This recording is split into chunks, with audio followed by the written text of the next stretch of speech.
BlackBerry's troubles are no secret, but a new book hitting the stands this week paints a picture of just how unprepared BlackBerry was for Apple's iPhone.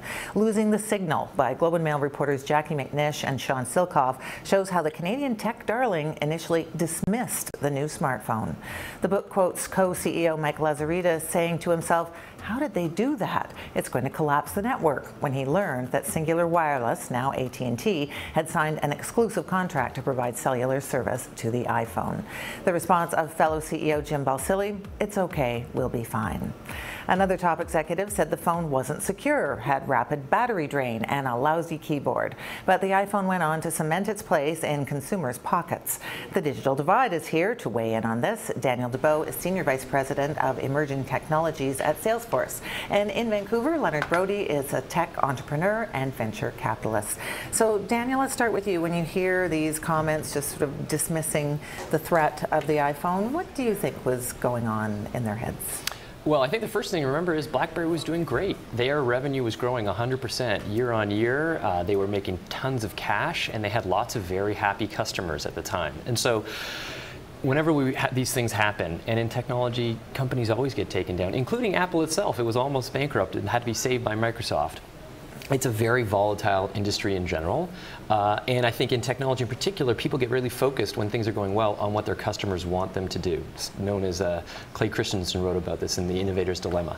And I think it's totally normal for the folks at BlackBerry to be saying, well, what's this thing that doesn't have what any of our customers, the big corporate companies want, and none of the big telcos want, and it seems to do things that are in violation of everything we succeeded on, right? A keyboard and super low bandwidth and very efficient use, to see it as a toy and to dismiss it early on. It's easy for us to look now and say how silly, but they didn't have the benefit of hindsight. And Leonard, do you share Daniel's feelings on that? You think that the founders of BlackBerry were totally justified in dismissing a competitor?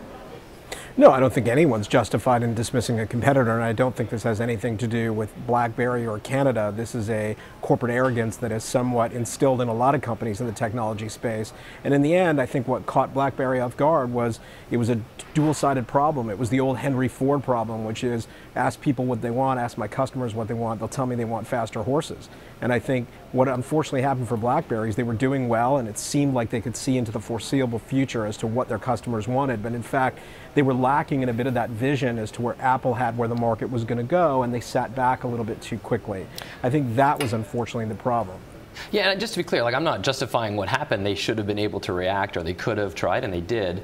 I just think it's easy for us to look back and sort of be a little arrogant ourselves and say, oh, of course they should have seen it. Well, I don't think it was that easy. I think the point Leonard makes is a really good one, but I think what they didn't answer is who is your real customer? And I think at BlackBerry, they were convinced their customers were big corporate enterprise CIOs and the people at companies like Verizon who bought 100,000 phones and then pumped them up through channel.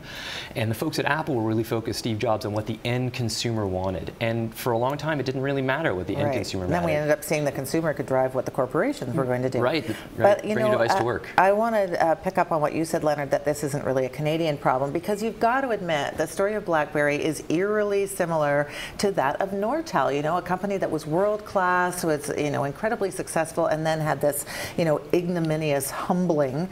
And, you know, it almost does make you think, is there some Canadian aspect here? And you say absolutely not. Daniel's shaking his head no. Tell me more about that.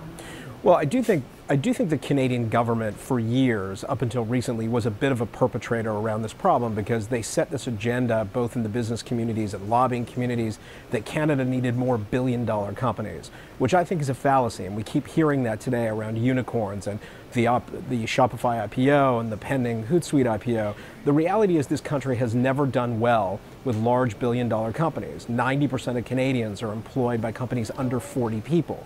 So we have to remember what the lifeblood of the country is and stop aiming at this billion-dollar myth and start focusing on building solid companies that serve their customers. So, and do you think that's happening? Because there are so many tech startups in Canada right now. How do you see government policy playing into that, or does it?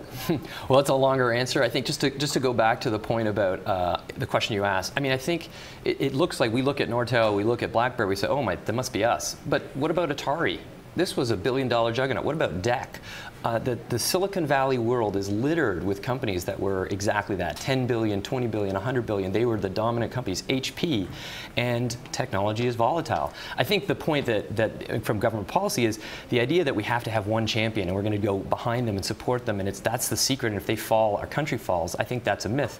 If you go to Waterloo today, I was just there last week, there are hundreds of companies spawned up, and you can't throw a stapler through any one of those companies without hitting an ex-RIM employee. Believe it or not, it was a good thing for the ecosystem of more tech companies. Right, and do you think that these companies that are coming up, do you think they're learning from the examples of these bigger ones? What do you say, Leonard? Look, I think it's hard to know. In some cases, yes. In some cases, no. But Daniel's correct. I mean, the fact that we talk about Nortel and RIM is in some respects embarrassing to the fact that we don't have more case studies to even look at. I mean, you could go through and see multi-billion-dollar companies over the United States in the last decade that have faltered. We have two that we can look at, which again, I think points to the evidence that we're just not that good at them. Right. But we're good at tech, you're saying? Sure we are. And just to go back, I mean, who are they competing against? Cisco is a pretty formidable competitor. Apple is a pretty formidable competitor. Nokia also got taken down, and Microsoft itself. So I think we should be not so hard on ourselves. To your question about are Canadian tech companies today more able to withstand this? I think probably a couple reasons. First, I think almost all of those tech companies that are growing today, the ones that were mentioned, they're very focused on American end consumers or global end consumers. They're really much more than enterprise B2B companies, both Bell and Nortel. They're consumer-focused companies or SMB companies like Shopify. Second point, I think they're a little bit more open. Whereas BlackBerry notoriously shut down the very most popular game, the Brick Breaker, and didn't realize that you could put apps on this thing. Apple too also had people, at first you couldn't put apps on it, but very quickly by the second version they said, no, we want an app store, and then they were selling tons, and that was the secret. BlackBerry couldn't do that. The current crop of Canadian companies, all of them, are much more open. Shopify has hundreds of other companies that are building on their platform. So does Hootsuite, and so do many of the others that are coming along the pipe. I think they have learned some of the lessons about openness and being more global, and also, frankly, a lot of these companies that are coming up now, they weren't ever the champion or the darling. They had to scrap their way through it, and I don't think they're going to go back to sort of being, we're the Canadian champions that have to be protected. Okay, well, one last question. We'll bring it back to BlackBerry on this with you, Leonard. 5 years from now, do you see BlackBerry still being any kind of a force? I've said this before on this show. I find it humorous that Canadians are so preoccupied with BlackBerry and whether it's going to exist. To me, we're talking about this old wounded bear all the time, and there's so many more exciting things to talk about. I think the reality is, if it's around, great. If it isn't, the ecosystem here, to Daniel's point, has benefited both on the upside and the downside. Do I think they're going to be around? I think there'll be elements of it, but they'll likely sell their patent portfolio, and that'll be where it ends. Oh dear, that sounds very similar to you-know-who. Hey, and don't pick on us about focusing on BlackBerry. A lot of people still have, my husband is using a BlackBerry, and many people I know, and still a lot of jobs, I would say, are counting on them. It's still a very large company. Well, tell him he better start looking at his Apple soon. Yeah, okay. Thanks both of you for being here. Thanks.